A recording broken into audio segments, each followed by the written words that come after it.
Point is, look, the pagan right is bothering me, Benjamin. These atheist, anti-Christian people are claiming that Christianity is a slave morality, that actually the whole world, we need to adopt a race-centered view, and Christianity actually impedes that because it doesn't adopt a race-centered view. It doesn't necessarily pretend that race is entirely irrelevant, as many liberationist theologians would claim. But it certainly is a universalist religion, and the pagans hate that. And those people are going too far right, in my opinion. And I guess my question for you is, what do you think of that? Too far right or too far away Yeah. from the cozy center? They are too ideological in their pagan, anti-Christian belief that Jews are the root of all evil. And so, Yeah. well, including Christianity itself, like that, they're literally putting Christianity as a sect of Judaism or a tool of Judaism to serve. Are you Christian? To me, that goes too far. I act as if God exists. Okay. Yeah, that's the question. Are you actually a Christian? Why are you white knighting for Christianity? Or are you a crusader for Christ? Well, I go to church on a regular basis. I get coffee with my pastor. I go to a men's group. I read the Bible. Is Jesus in your I pray heart? out loud. I believe so. See, as someone who's been tainted in many ways by Jordan Peterson philosophy, for better and for the worse, the propositional claims of belief really, it's something I struggle with. Like, well, I believe that Jesus Christ literally rose from the dead on the third day, and the book of Revelations is literally a description of what will happen. Jesus will literally come down in a chariot and all that. It's like, hard to say. Is God real? Yes. Do I pray to the Christian God? Yes. Would I join up with the Christians against the pagans? Yes. But it's a fairly personal thing, and I also really, part of the issue of talking about online is there are a bunch of Christian LARPers who are like, we're trying to convert P.F. Young. It's all about evangelizing. My pastor told me to invite some friends to church, and man, if I could invite P.F. Young to church, it'd be great. It's like, that bothers me. Are the pagans aren't LARPing though? There's authentic. No, the pagans are not LARPers. Okay. Or at least, are they berserking? Like, what is their? Are they more than just ideological shitposters?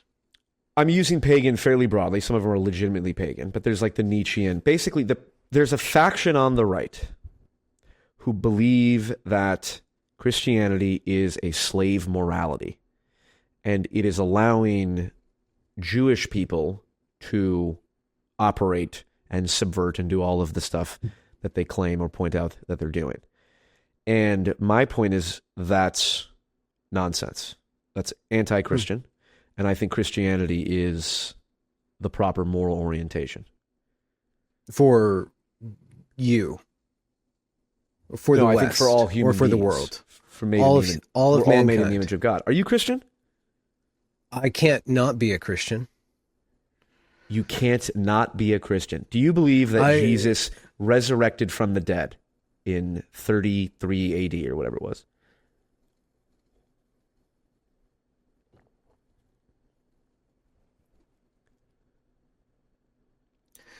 I believe that Jesus Christ holds the key to immortality. So that... Listen, Jordan Peterson. Listen. Yeah, no, I know. That proposition that Christ rose from the dead is indicating a spiritual truth. Do you think that historically, if we went back 2,000 years ago and we put an LCD camera in front of the tomb of Joseph of Arimathea, would a man on the screen walking out of the tomb show up on the screen? I can't know that. Okay, but you don't believe it. You don't affirm it. I know that Jesus, well, there's different Jesuses too. Like there's historical Jesus, there's spiritual Jesus. Yeah, I'm talking There's about the symbolic Jesus. Jesus. Yeah.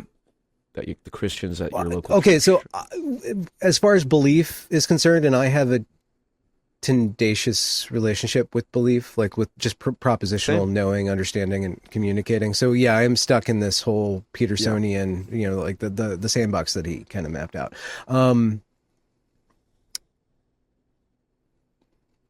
Do you pray? I love not as much as I should. I pray over dinner. I don't pray enough. I've laxed in that aspect of my life. But when I do pray, it's a direct resonance. And Christ, I think I've already told you this, but I was waiting to believe in Jesus till I met him, and I met him in a dream. Mm-hmm. Like I met Satan in a dream too. So I'm waiting for direct. I've never met Muhammad. I met Adam, the first man. Never met Moses. I think I met Enoch once, but I met Jesus. Have you taken psychedelics recently in the last couple of years? No. Some people would say no. Some people would say this Benjamin Boyce guy sounds like he's losing his mind if he's meeting all these people in these dreams. Well, no, I mean, okay, so in dreams, like I'll have you have dreams that are more real than dreams. Like some dreams are like processing some archetypes in my dreams. Yeah, and you meet the archetypes. And when I met Christ, narrative arcs. Yeah. Yeah. When I met Christ, I understood the more human than human aspect of him. And I think that the pagans, I'll just use your framework because I don't know who we're talking about, but the assertion that Christianity is a slave morality is true, but it's a bigger, it's like you're changing the dimensions of the conversation. It's like when you are dealing with a 2-year-old and they are, if you engage with their will, or a 3-year-old, wherever they're fighting you over, if you engage on that level, you lose because they're going to dominate you on that level. You have to change the dimensions of the playing field. And Christ shows the way that turning the other cheek, having basically a much broader and taller scope on what reality is, you relinquish ground and then you assume a higher position. But you're going to always be losing in a certain respect. Mm-hmm. You're always going to be losing in the short term. You're always going to be humiliated in the short term. And through humility, you gain a higher perspective. But you're going to lose. Sure. And it's only through the grace of God that the society is lifted up by people submitting to God. So I believe that true spirituality is discrete acts of submission to the will of God, discrete acts of submission to the consciousness of God. And through those discrete acts, becoming more aware of what's driving me, more aware of what's driving the situation, and then being able to manage that situation better and becoming a master through relinquishing lower forms of not mastery, but power or domination. And that process is a deeply personal process, and most Christians are not able to participate. And most Christians are not able to achieve that, and Christian society as a whole is not able to achieve that without. The problem with the right is that it's weak. Beautiful losers. The problem with right is that it's just a constant seeding. CEDEING, or however you spell that, to the left, to the powers that be, to the world. And any sort of right-wing resurgence is I don't know how it's going to work.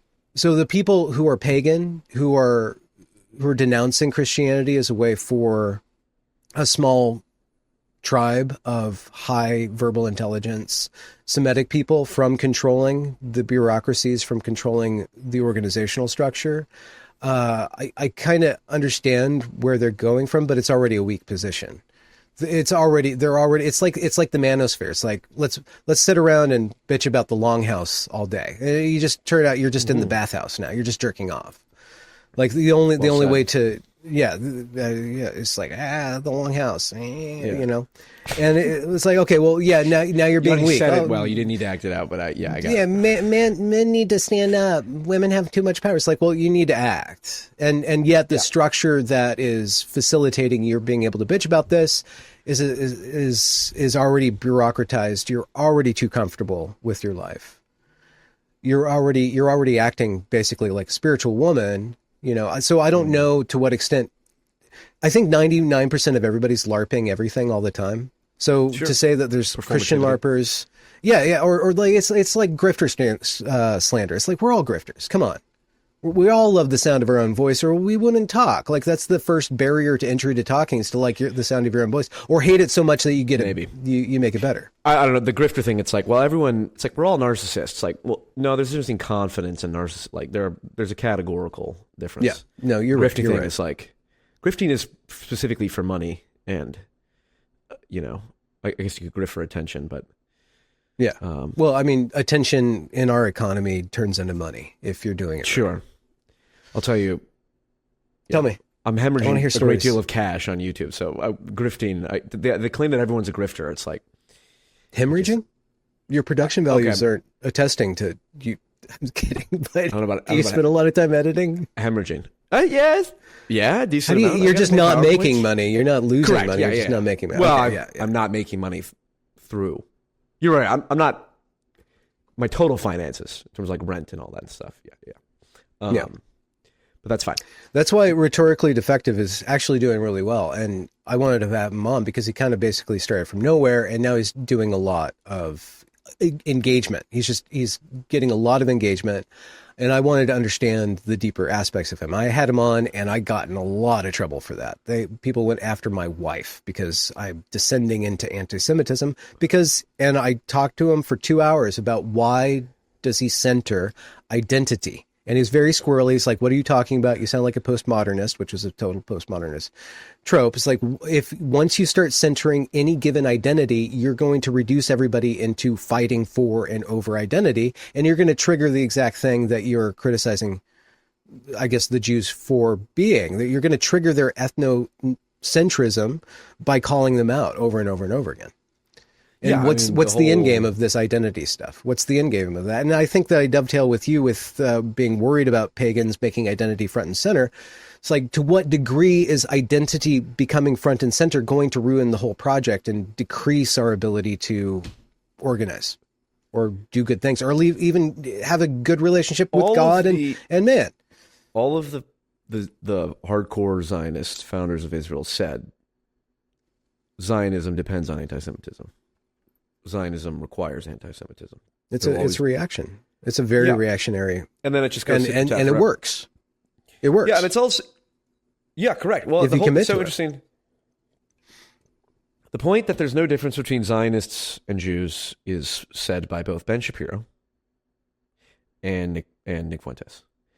It's like Ben Shapiro's like, well, when they say Zionists, they really mean Jews, and Nick Fuentes is like, well, you're talking about Zionists, but really you're talking about Jews. It's like it's interesting. You say, well, just because two people opposite sides say different things, that doesn't mean it can't be true. Sure.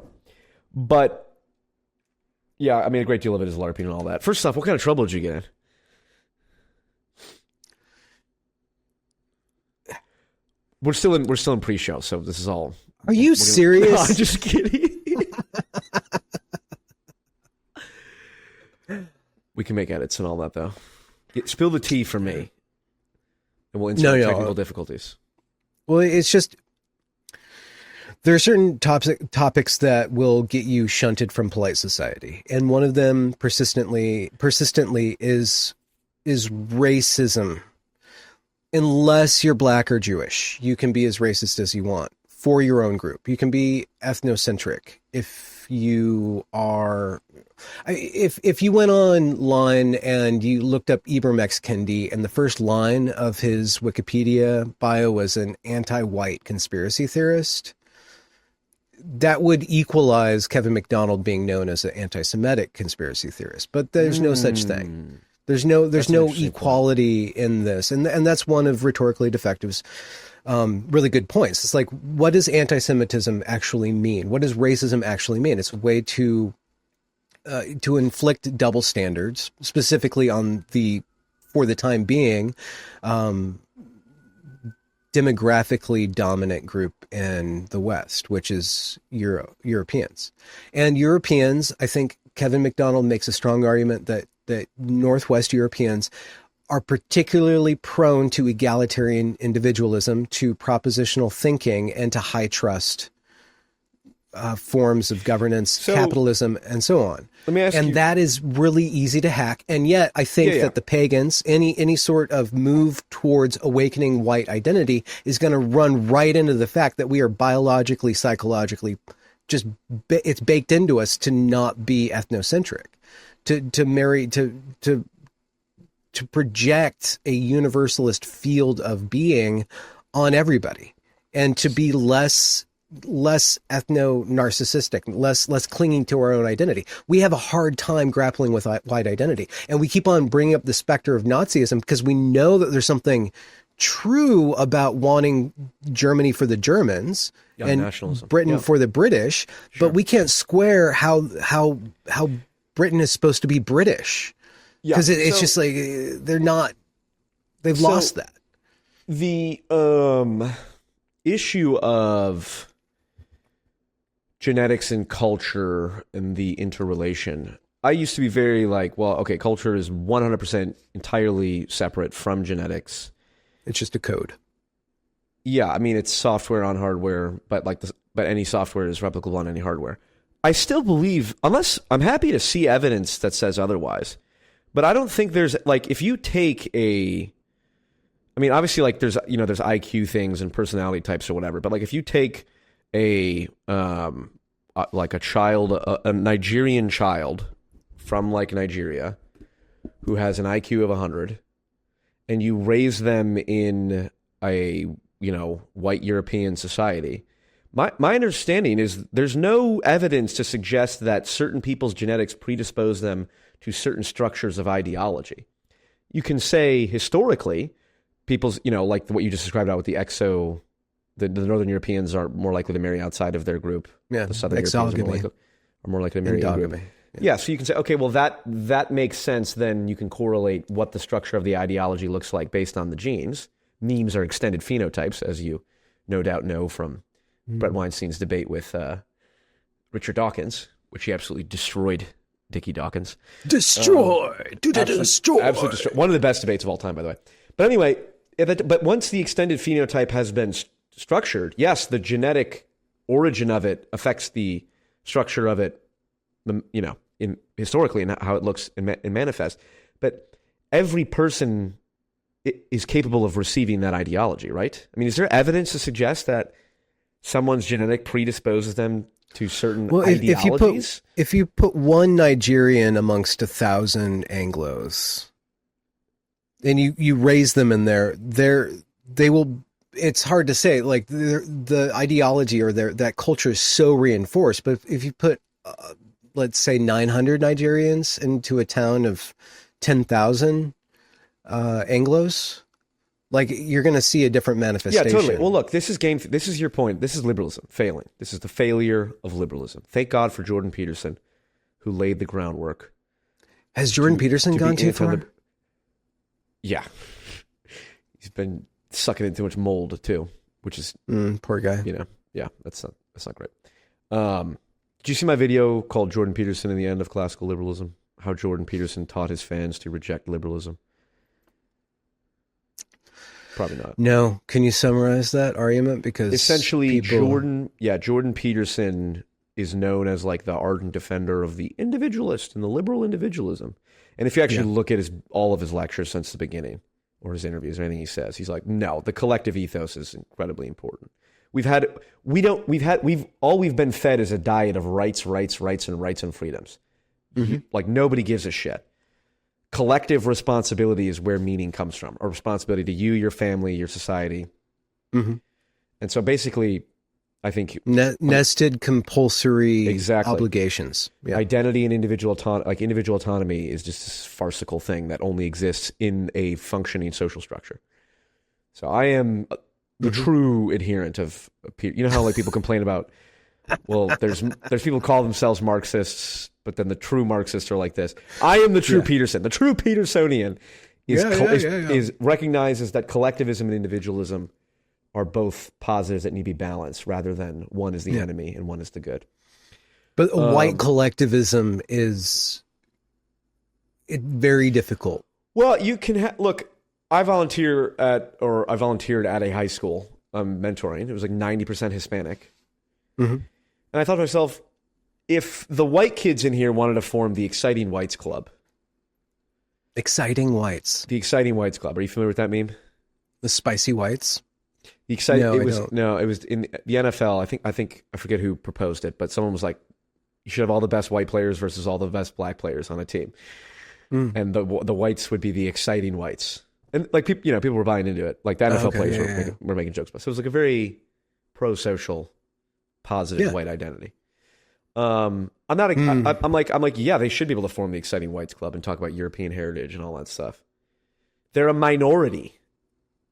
Like 8% of the people in the high school are white, and 92% of them are Hispanic or black or whatever. It's like, how can I be okay with the black students in my high school, which is mostly white, forming the BSU African American club or whatever? It's like, how could it be any other way?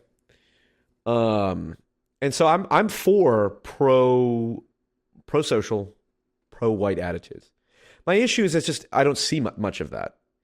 And again, a lot of my criticism of the pagan shit is like, someone has pro-white in their bio, and then it's like, oh, you interracial marriage is race mixing cruelty, and is an immoral, and your children are abominations and all that. I'm like, okay, you're just a pathetic dweeb who validates the fears of white collectivism because you're just completely demented. It's interesting. They act very liberal. It's like, look. If a white person wants to marry a white person and have white kids, absolutely valid. Anyone who says that that's immoral can go to hell, as far as I'm concerned. However, then it's freedom of association, right? It's the most basic liberal principle. It's like, okay, so then if a white person, pro-white allegedly, is saying white people who race mix are race traitors and the kids they produce are racial slurs, well, then you're now imposing your moral framework. Go fuck yourself. Who are you to tell me where I draw my in-group, out-group boundaries? And the problem is most of the pro-white attitude I see in the current atmosphere is like that. I don't see a lot of super, like, of course we love all races and we're all made in the image of God, but like, I'm also proud to be white. Now, first off, me not seeing it doesn't mean it doesn't exist.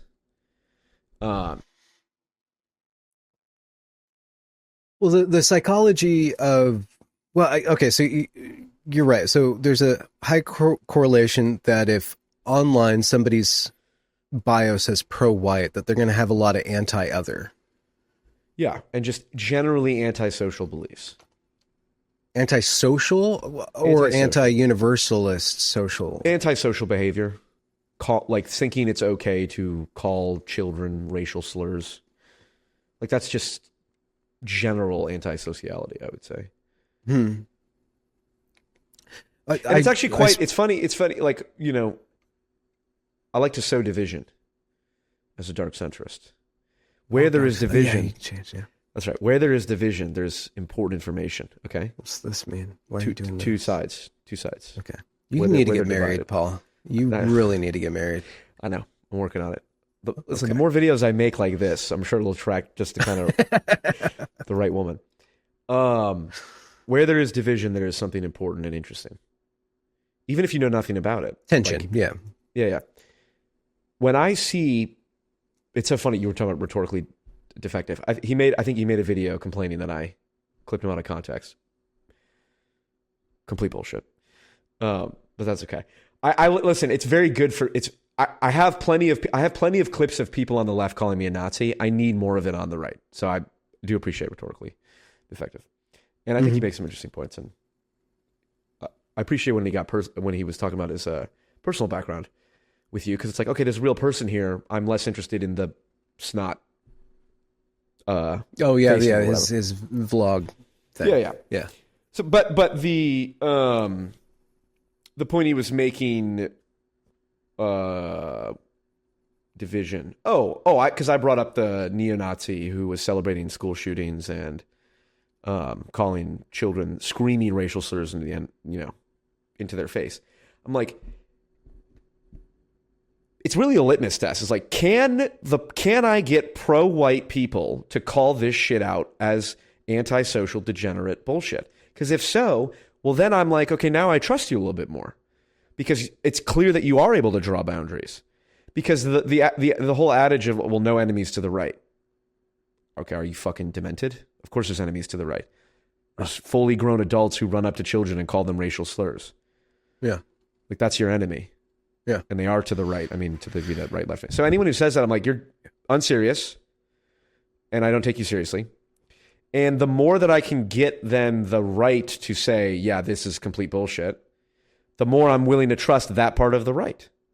Go, okay, well, look, the pro-white attitude is starting to clean itself up a little bit here. Listen, I'm happy to be white. My ancestors leveled up on the tech tree faster than everyone else. Yeah, but you just don't want white people to be mean. Yeah, basically, who wants people to be mean? Yeah, but you take it personally. It's a stain on your honor as a white man to see white people use pro-white rhetoric in one sentence and then anti-other rhetoric in another. It's beneath you. Fully grown men celebrating mass shootings and running up to small... I'm talking about Handsome Truth. This is like someone who is... Handsome Truth? Like Lily Gaddis and all these... Like, he's in these right-wing circles and all that. Like, he runs up to children, filming himself, calling them racial slurs, which I will not repeat. Yeah, like, that offends me. It's like, yeah, it's like any white person. It doesn't even care white or black. It's like, if you just can't look at that and just go, this oozes degeneracy and subhuman antisociality, then you're my enemy.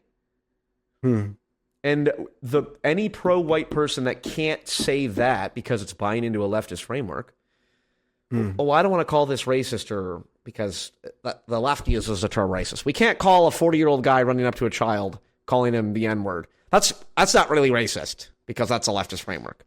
It's like, it's tone policing. It's tone exactly. It's like, okay, well, if you can't even muster the basic common sense because you have this truly delusional, terminally online view that there are no good people who have left-wing beliefs, it's just demented. Yeah. I think that was one of the points that our good friend So I was made. Enemies, like, to be left is to be evil inherently. There are no good people on the left. I'm like, well, you just need to get out of your basement, because there are, and I've seen them. Tell me that they're not. Oh, yeah. I was speaking with Zero H.P. Lovecraft, and his vocoder broke, so we never ended up publishing or recording. It was a while. I have to have him back on, but his vocoder is really difficult to deal with. It's just too vocoded. But he introduced it, and this was a few years ago. It's probably 2019 or 2020, and I was just then venturing out of the liberal plantation and investigating ideas and thinkers that were outside of polite society, that were saying the edgier thing. And one thing that he said is that he's not allergic to racism. He doesn't think he's necessarily racist, but he's not allergic to racism. And that was like, okay, if I'm going to interact with these people that are outside right then, and they've been mainstreamed a lot more, a lot of their thinkers, a lot of their ideas. And you can see, I think that what broke that was Tucker Carlson platforming Daryl Cooper. And he opened up a space to this. Yeah, he's a great guy. I don't want to retread that talking point where I say he was caught with his pants down. In a certain respect, Tucker set him up to. Tucker is such a troll. He caused so much division on the right, which is a good thing to show you who's a smart operator, who's not a smart operator. He's triggering the people that want to police discourse in the neoconservative vein. But the people outside of the neoconservative vein, the Buchananites and elsewhere, were all kind of lumped together outside of that politically homeless camp. And they had a lot of Nazi. They were not allergic to using Nazi symbology and to using Hitler to counter-signal liberalism. And that's what Daryl Cooper got in trouble for. Look at his tweet. He said he'd much rather have Hitler walking on Paris than to have these trannies, literally. Shoe on head posts memes of like me when I see immigrants committing crimes in my country, we just let them in. It's just a picture of Hitler. It's like, yeah. The post-war consensus is dead, Benjamin. Well, it's on the front end of the meme curve. Yeah. Well, and that's what Nick Fuentes has been pushing, and that's why it was so brilliant to have him and Piers Morgan and my mom died in the Holly kind of memes. Yeah. Like that. So that's really interesting. So at that point in 2019, when I started to interact with these people and to see, I was affronted by Nazi symbology.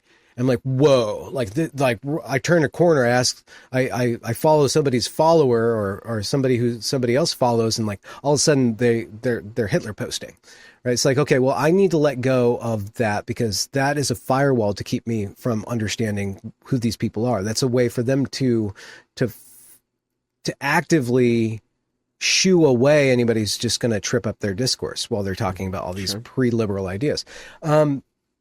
So understanding that, like, just not being allergic to racism and just allowing racism to be there, allowing misogyny to be voiced, to allow those expressions and not to get hung up on those expressions and look past those expressions is the process that I went through. Like, okay, let's look past this obviously troublemaking anti-Semitism. Whatever anti-Semitism actually means. I still have to deal with the racism inherent in my heart, the anti-Semitism inherent in my heart, the misogyny inherent in my heart. Like, just be aware of that. I have those tendencies too. And to be like, okay, well, those are just a part of, I have in-group preference and out-group. I dislike the out-group. I distrust people who are out-group. I have that, and understanding and just being honest with myself, understanding that. And like I said, with that 2-year-old, it's like, okay, I have all those animalistic or lower tribalistic components to me, and they make sense when they're stacked correctly. But if I start to put that 2-year-old on top of my head, I think one of our first conversations, you talk about somebody who's really close to you being a raging anti-Semite. And how it's a mind virus. Yeah, once you start to adopt that, get tattoos and all that. Okay, yeah, going that far. When I encountered Kevin McDonald's, somebody posted a AI reading his Culture of Critique, and it was the newest version. It's got this preface, and he just brings receipts, right? And all of a sudden, I'm like, I woke up in the middle of the night. I'm like, oh my God, like I'm going to start becoming a raging anti-Semite if I interact with this material, because I'm going to start seeing every single timeism. Like, it's going to be every single time. I'm going to notice this pattern. And I've gone through phases in my life where I've noticed that pattern. It's like every single popular or proficient or not productive, but successful artist, like early life, over and over and over again. And when I was 19 not 19, I was like mid-30s. I was in a bad part of my life. I wasn't getting anything done. I wasn't doing anything. And I started to blame the Jews because they were successful. They had high in-group preference. They really believed in family and really hard work. And they exploited their connections to get into positions of power to provide for theirs and their own. And I didn't have that. I didn't have a work ethic. I lost my ambition, and I didn't have, family wasn't important to me. And once I realized that I was expressing my resentment based on what I lacked, based on a deficit in my own values, I let go of that. I let go of blaming the Jews or seeing the Jews everywhere. When I started listening to Kevin McDonald, I'm like, if I start seeing this everywhere, I'm going to lose a lot of prestige, because my work is connected to a lot of people who are Jewish, a lot of people who are gay, a lot of women, a lot of women's rights and feminists and stuff. And I had to have a tolerance for that in order to interact with them, in order to be trusted by them. And if I started seeing that and communicating that, I would automatically be thrust out of those climbs. My connections to those people would be severed. And if I interact with people who espouse that, I would also be severed from those groups, because that's how those groups operate. They are so cancel culture. And you can understand why you lost color, but I like you Yeah. in black and white. That's great. Keep going. I'm recording my backup audio. You said these groups are like, Well, they have okay, their own so cancel culture. if you look at the anti-woke, the prestigious anti-woke crew, the Jordan Petersonian enclave. So he was a spearhead. He overcame accusations of racism and misogyny and transphobia by consistently hammering home these liberal principles, these liberal values. And eventually he starts making, he ends up in the belly of a well. He's vomited back out. And he starts making these series of videos called A Message to Christians, A Message to Muslims. But no message to Jews.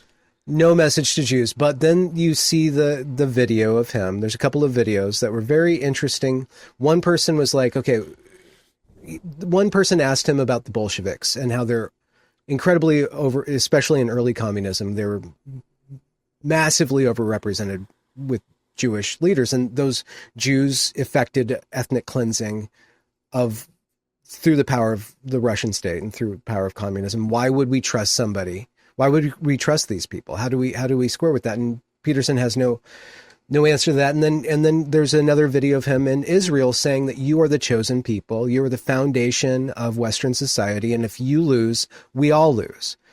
And you're like, well, why does he criticize everybody else, but he adores this one group? Like, that's not fair. That's weird. And yet if you do that, you'll be in. You can be as anti-woke as whatever, anti-identity politics, you can shit anti-tribal on Islam all day. But you can't be that's the tribe that you can't be against. You can't criticize. And if you talk to people who criticize them, they will cancel you. The paragons of anti-cancel culture, the prestigious anti-cancel culture people, the Barry Weisses, that's the one that in group you cannot trigger. You will be punished. And I can't even call it hypocrisy. It's not hypocrisy. It's just how it is. But it elicits in me a tendency towards resentment, and then a tendency to say, okay, no enemies to the right, if that's where we're going. Yeah, but I have to resist that too, because then it nests in my heart. I start to get more and more resentful and more angry about that. And I have to let that go. I have to turn the other cheek. Like, it's how it is. And it's not for me to be that way. For some reason, I have to find another way. See, you're one of the good ones, Benjamin. You make me want to be pro-white. Well, yeah. What are you, by the way? What kind of white am are I you? pro? What kind of white am I? Yeah. I'm an Slavic? American. No, I'm not Slavic. I'm probably mostly Irish and English and Norman. What if I told you Celt. I was like 80% Ashkenazi Jewish? I'd be a little disappointed in you, Paul. You'd be much more you should be a lot more successful than you are, Paul. I'd be a little bit subversive by talking to you 4 times. I get accused of being. I have a golemic facial structure, allegedly. Golemic, yeah. Really, it's Gilgamesh. No, the golem. Oh, You know the Jewish myth of the golem. We learned Is it in that the a Hebrew nose school. I mean, no, you know the I think it's the Easter Island head statues. yeah. That's me. Okay. I'm gonna get a Strike. no, but right here I'm gonna get a Oh, okay. Easter Island head statue right here. Oh, you should. Yeah. That would be good, and then I can say I'm not Jewish. I'm Easter Island. Anyway, Anyway, so the whole I point guess about letting go. The whole point about letting go. Yeah, this is the point. It's like, look, it's like it's so. And again, dude. Listen, nobody loves Islam more than I do. Okay, there's a great parable from Islam about basically it's a man, his wife, and his son on a camel, and they go to like 4 different cities, and he goes to every city. And the first time he's riding the camel and his wife and son are walking, and he gets to the first city, they're like, how could you make your wife walk? He's like, oh shit, sorry. So then he goes to the next city, he puts his wife on the camel, And he's like, how could you make your son walk? So he basically, he goes to all these different cities and he does every permutation possible. Like he's on the camel, his wife's on the camel, and everywhere he goes, someone bitches at him. And it's a great, because it's like, no matter what you do, you're fucked. And in every configuration of what you do, someone will get pissed off. So you have to choose who you piss off. And for me, it's like, look, you want to piss off the pagans. I do want to piss off the Teutonic Order, the Teutonic Knights. You know about this, right? The Teutonic Crusades. They never went to the Middle East. Okay. They went to Lithuania. Okay.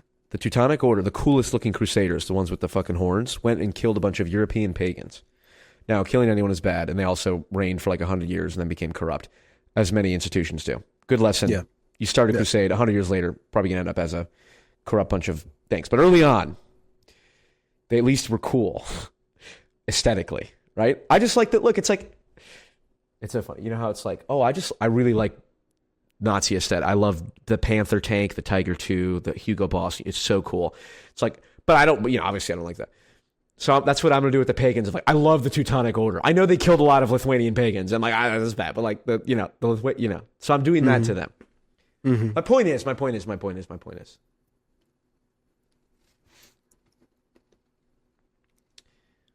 What is my point here? It was easy for me to have a common enemy with the woke. Right. Yeah, and that's why my whole origins to the left. Yeah. Because, and the other thing too, it's like, I did a video called "The Right is Destroying Itself" or something to that effect, where I highlighted this of like the guy running up to children calling them the N-word. It's like, if that's not racist, then you're a demented loser, and I don't care. And your movement will remain a terminally online joke. And you know what? Over and over and over again. I know leftists. I get texts from leftists. Okay, I know fairly large leftists into your DMs. Yeah, you're on Destiny's channel. FDC. See, I know all these people. Okay, and I'm not going to name names, and obviously some of them certainly would not agree with this. There's plenty of leftists who hate the woke shit, who are like, I'm not guilty about being white at all, and fuck that.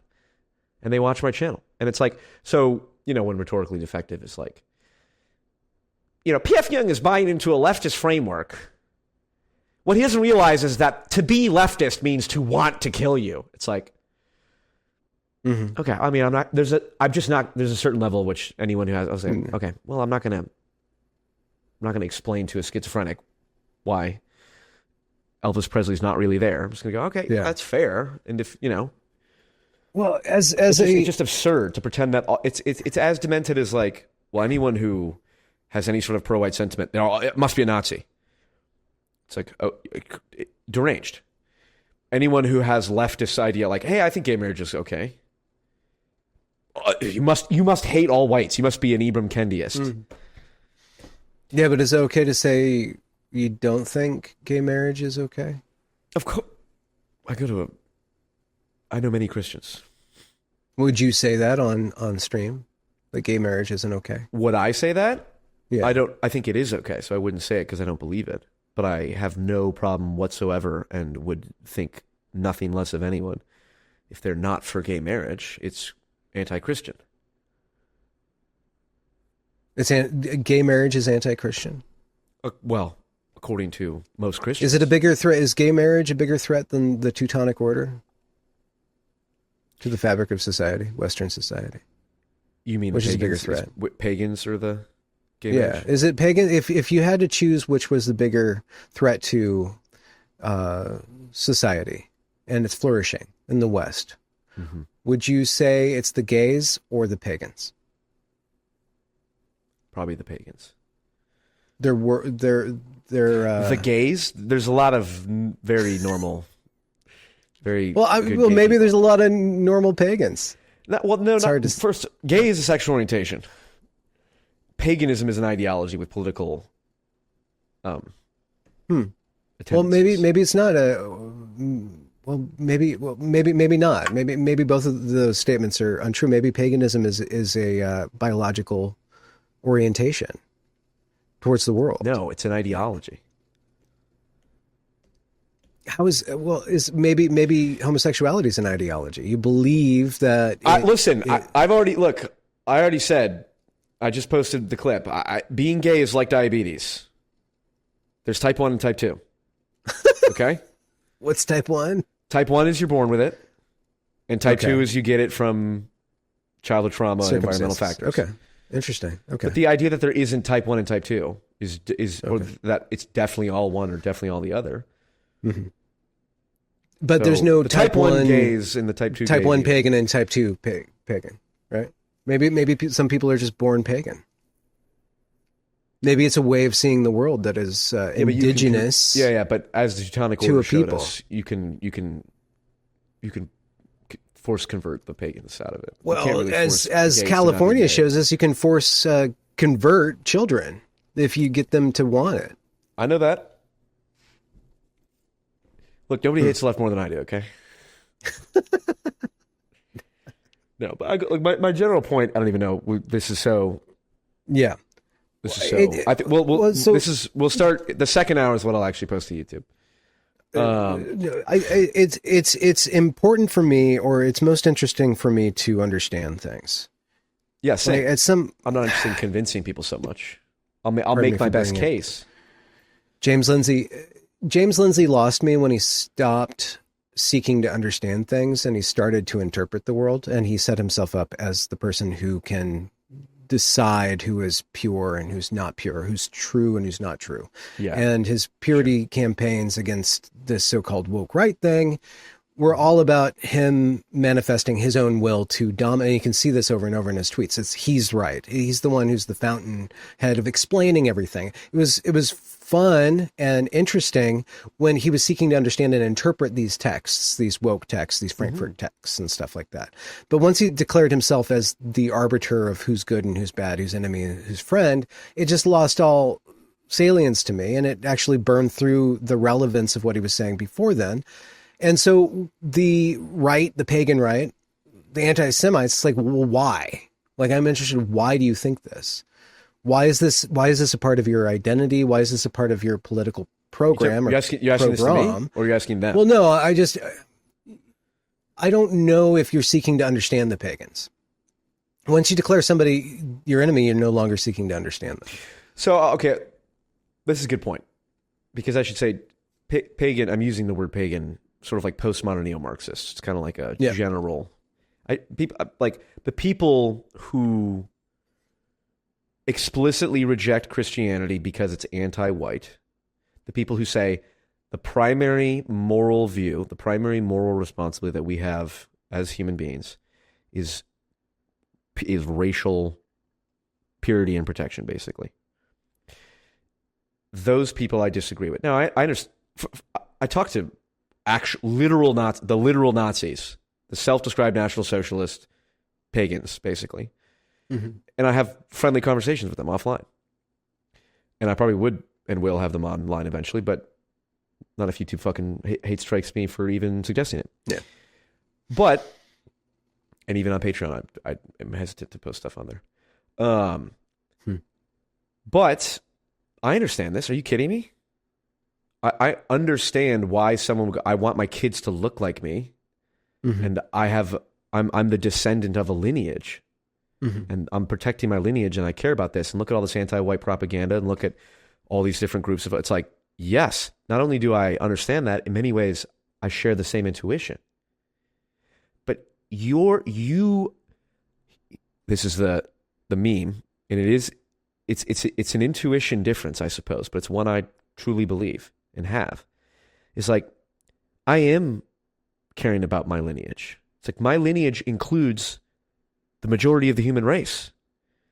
I am of the lineage of Adam and Eve, of the first two humans, secular, religious, however you want to frame it. So when you arbitrarily say, well, my lineage is Germans, it's like, okay, well, what about the Slavs? That's not arbitrary. Huh? I'm sorry to debate you, but you said arbitrarily my lineage is the Germans. That's the opposite of arbitrary. If you're German, you're German. That's not arbitrary at all. I guess I mean to arbitrarily say that Germans, assuming Germans and Slavs are separate genetic groups, which we can clearly say, fine. To say that I care about Germans but not Slavs, or I care about Bavaria, you can permanently divide where you draw your line, and where you draw the line, I would say, is in quote unquote arbitrary. In some, maybe not arbitrary. It's a result of an intuition. that I don't share. Right? Keith Woods is getting into it is a sexual orientation. You don't swing that way. With the racial stuff? Yeah, the racial stuff is kind of a sexual orientation in a lot of ways. But like you know Keith Woods? He's arguing with right-wingers on Twitter on whether or not Hitler was like actually racist towards Slavs. Like Hitler, and I think, according to Keith Woods, that Hitler absolutely wanted to clean up the Slavs and believe they were genetically inferior. So it's like, okay, so where is your pro-white? So now what are we doing with pro-whiteness here? Does that include Slavs? Does that include Anglos? Well, Anglos and Germans, yes. It's like, okay, but you understand that you are now just drawing these lines because there's a lot of pro-whites like, no, if you're Irish, Slavic, Italian, that's all European. It's like, okay. You're going bigger than European, though. You're going like there's the master race is humanity. Yeah, Imago Deo. We are all made in the image of God. And I believe that. And I believe consciousness is a miracle thing.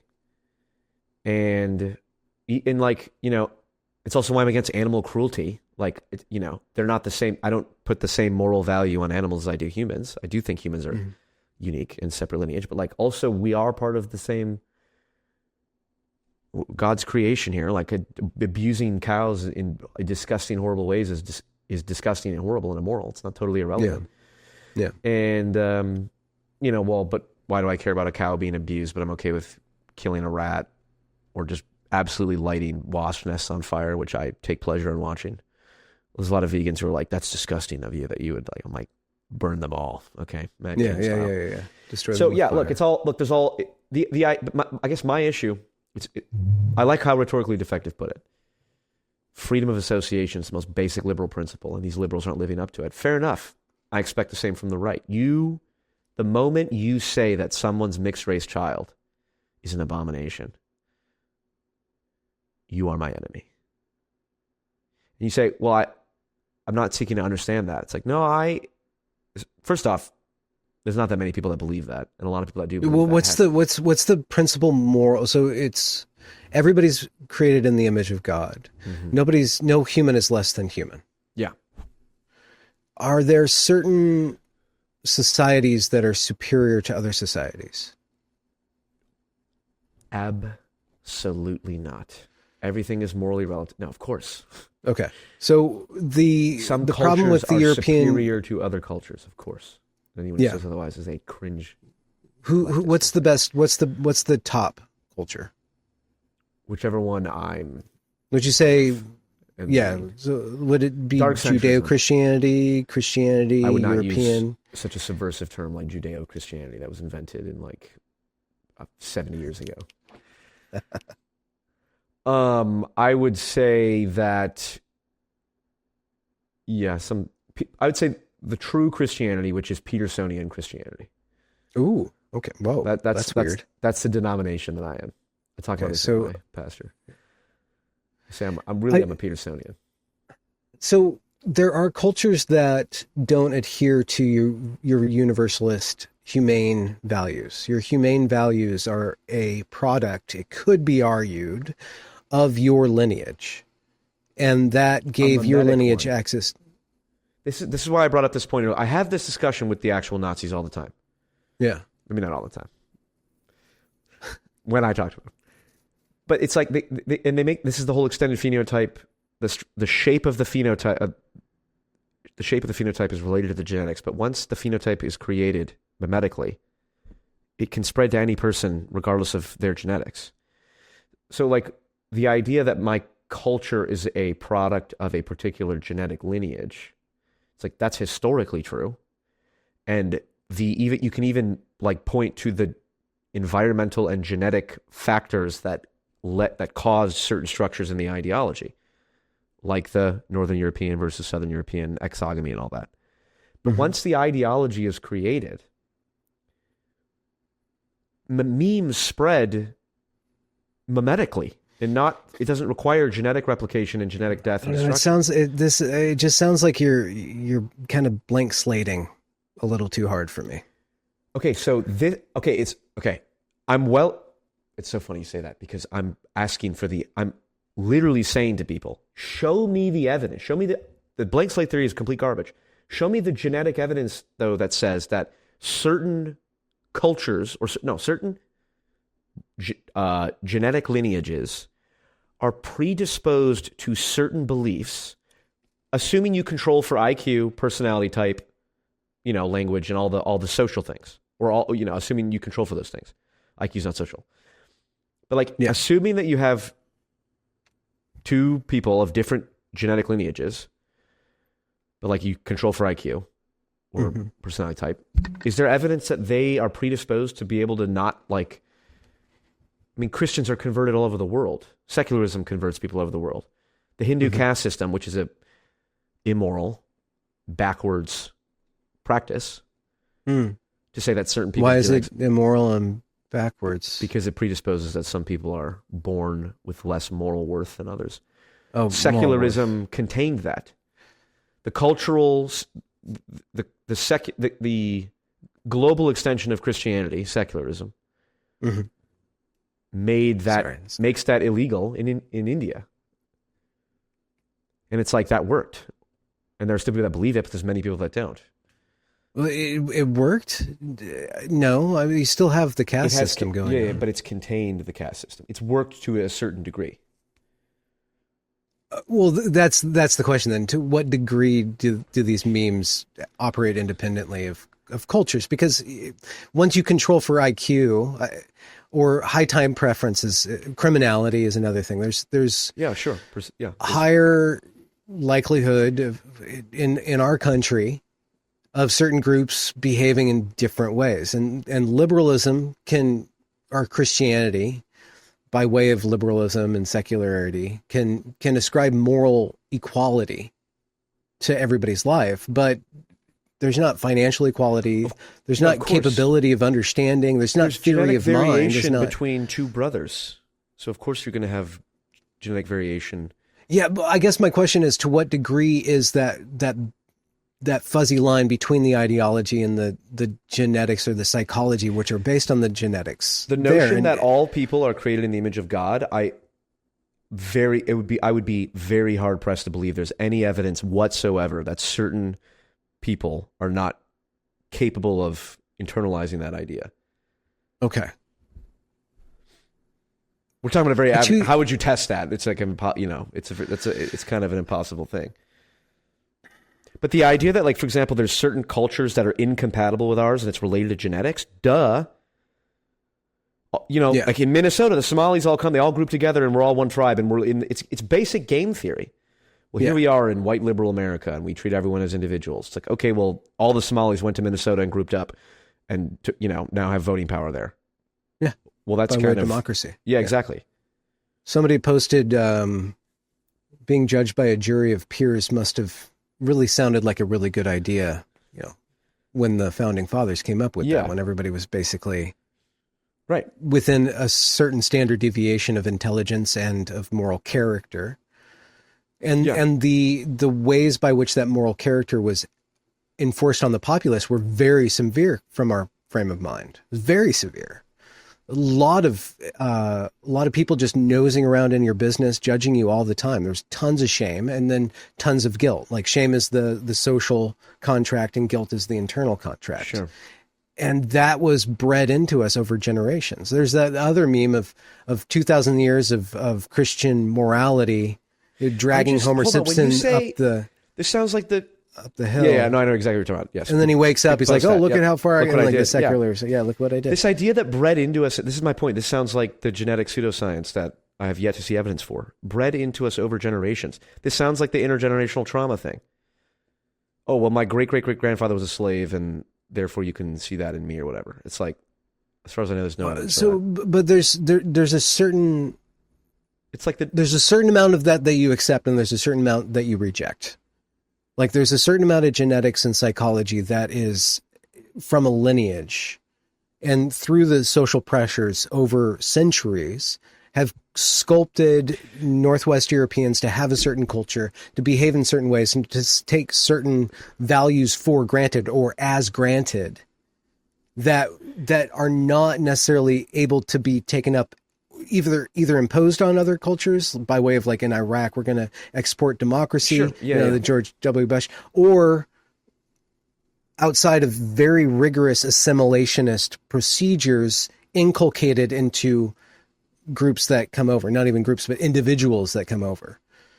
Like, so there, and I am talking about the individual level. I agree. Like, there's like democracy in the Middle East. Like, yeah, you're running into a fundamental. There's so much inertia there, but that inertia is.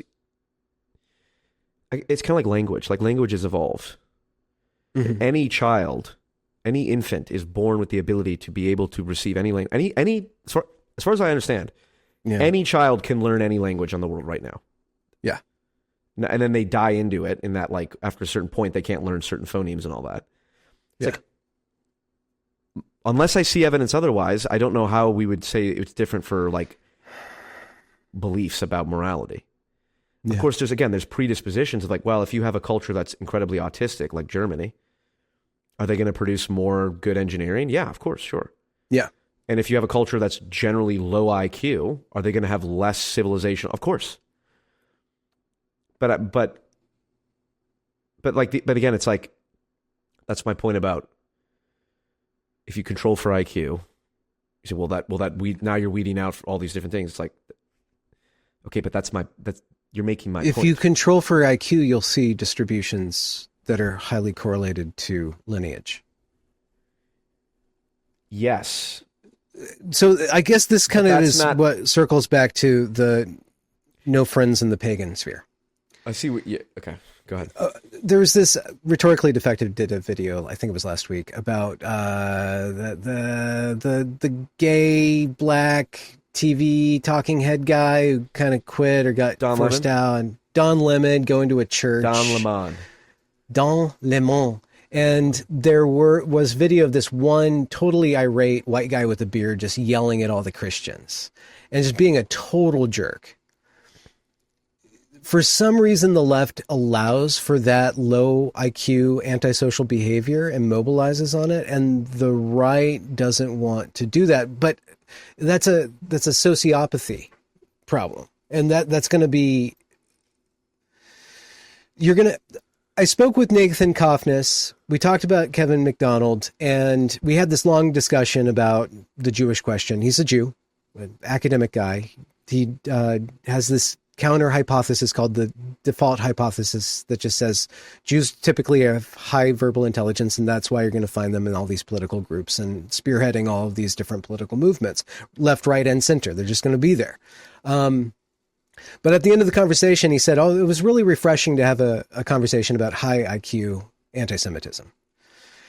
And there's high and low IQ versions of paganism, high and low IQ versions of leftism, high and low IQ versions of centrism.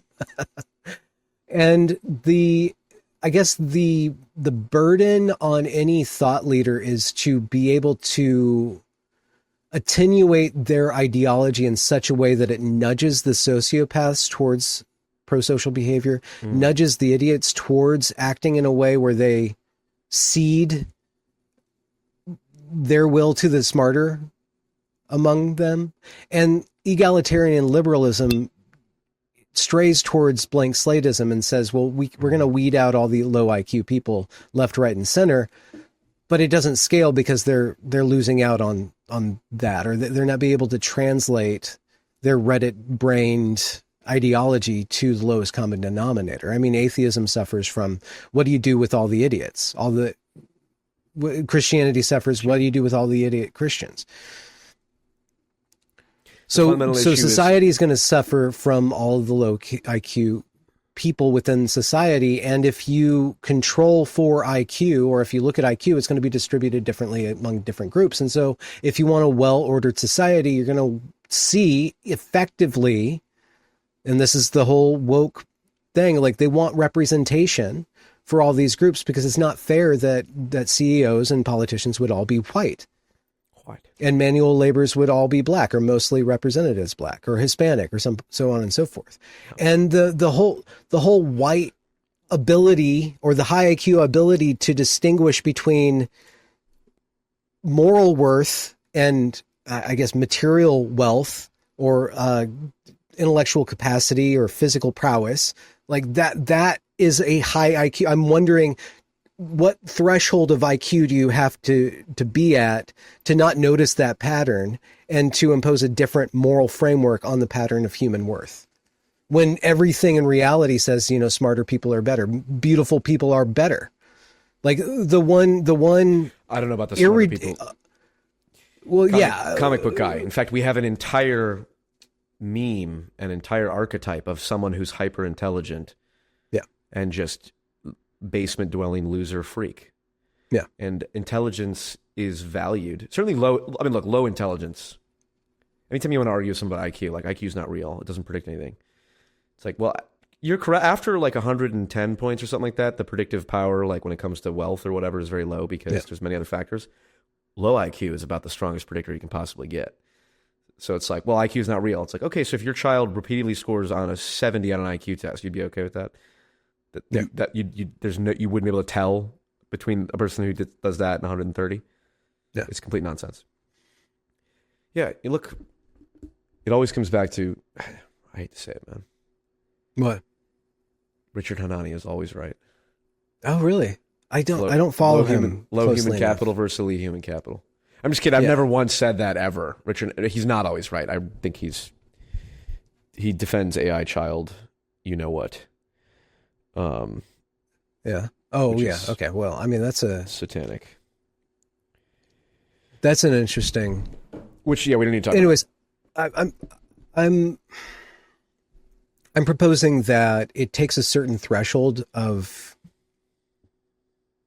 high IQ individuals for liberalism to work, or for your moral framework to work. And it has to be imposed upon the people who are not capable of coming to terms with it intellectually, right? The atheist Sam Harris, Richard Dawkins, I'm culturally Christian, but I arrived at this moral framework through the superior power of my intelligence, still needs to be enforced by, in Sam Harris's case, he wants these experts to enforce their will upon society so that all these nutcases and douchebags don't screw up this whole thing. So interesting. The problem with your moral framework, you can, no, it's not your problem with your moral framework. Sorry. The ricketiness that I feel intuitively about you centering that 40-year-old man who calls a child an abomination. Yeah, of course that's wrong, but is that a representation of the whole pagan ideology? No, but is that guy a representation? This is why I'm constantly crypto Nazi, crypto leftist, whatever. No one ever knows.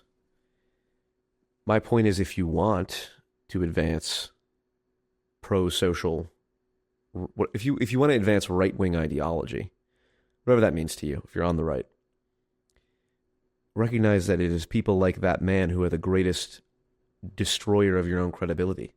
And what do you do with him? So many people, you condemn him in exactly the way that a normal person would.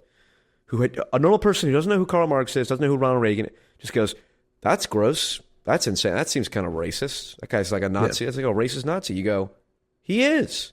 You don't go, actually, you're buying into a leftist framework when you use the word racist Nazi. That's my point. Yeah. And there's a great deal. Look, I'm right wing. What does that mean? And left wing. Yeah. It doesn't mean anything. That's my point. That's why I say that. I'm dark centrist. I'm anti-matter.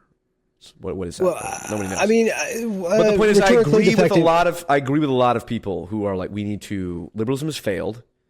We need to deport many people. We need to close our borders. Our culture is superior. I care more about my nation. We need to utterly control the education system and implement Christian morality, basically. Let's put the commandments on the schools. I'm fine with that. We do have to openly discuss and deal with, how do we deal with many American Jews who care more about a foreign country than our own? That's a problem, yes. And anyone who says we can't talk, you're now for censorship and all that. It's like, I'm all for that. And if you cannot say, this 40-year-old man calling a child the N-word is racist. I don't know I'm not what saying happened. you, by the way. Yeah, I know. saying the proverbial. Yeah, the nuance within No Enemies to the Right is that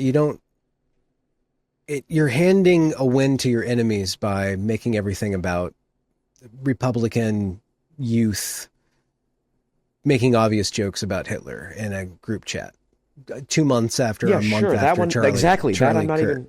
My point is, look, if you, all I ask is that you be able to draw one line somewhere. If you can't draw what is any that line at all, Okay, yeah. what is the line? The one Yeah. 6 times I brought up. Yeah. 40-year-old man running up and calling a mixed race child a racial slur. That's the That's your line. politics. No. That's my politics. My politics are, if you're against this, I can work with you. If you have to measly mouth be like, it's like someone. It's. I mean, it's just, it's the leftists who are like, all these white people are dying of heroin. I don't give a fuck about any of these whites. They deserve, like, okay, cool. You're my enemy. Sorry. Yeah. How would you like to wrap this up, man? Yeah. Oh man. Yeah. No. It's interesting. I have a particular. I'm experiencing my own Petersonian phase of being lost in the wilderness. I don't know what matters right now. Me too. I don't know what matters to me. I don't know what matters to discourse. I think the Twitter algorithm has really messed up my ability to connect with interesting people. There's just too much slop going on. So I don't know what's really important. My wife says that I should talk to ex-porn stars, and I'm thinking about doing that. She thinks that pornography is a scourge of our civilization, and it needs to be confronted head on. And there's a lot of vested interest that would punish you very strongly for venturing into that conversation. Very bad. Yeah. Same with sports gambling. But the whole discourse around politics, I think that somebody said that the dissident right is too, largely speaking, they identify too much as being a dissident, that they can't take a win and run with it. So I don't know what the moral framework or the direction is, right? Like, Trump's going to Trump and Charlie Kirk is dead. And so where does that leave us? There's people that are doing more and more stuff offline. I think it's kind of interesting. The high IQ dissident right talk about founding a lineage and working pro your own group by, meeting with people of similar values that are probably going to shake out to be within certain deviations from your lineage and probably pretty tight to that. That makes sense. It's pro-capitalist, it's like pro-freedom of association. I think to the extent that the woke is not really put away, I don't know how they're going to be cool enough, but they still have the reins of media power. So people are still bitching about Star Trek or bitching about Avatar. I just don't find that interesting. I don't know what's interesting right now. And I don't know if it's me problem or the world's problem. That's fair.